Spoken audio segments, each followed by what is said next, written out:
قبلا تو فضای مجازی خیلی با کریستیانو رونالدو شوخی کرده. امیدواریم این بار در عمل بتونه ثابت بکنه. ببینید کریستیانو رونالدو پنالتی‌های سبزا، اونایی که پنالتی شده و اون قرمزا اونایی که از دست داده. سمت چپ مال تلویزیون فیفا رو دیدید و سمت راست هم برای بچه‌های خودمون که 5 پنالتی آخرش رو که اتفاقا گلم شده به تصویر کشیدند.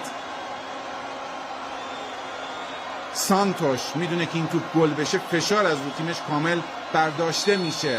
در شو باشه این پسر غدیره لا لا لا لا لا جیب جان کودتاگر بوشه آیسان شای پسر بوشه جیب جان مازرونی ریکا پرچم بالا تو آمریکا پرچم بالا تو آمریکا این پسر غدیره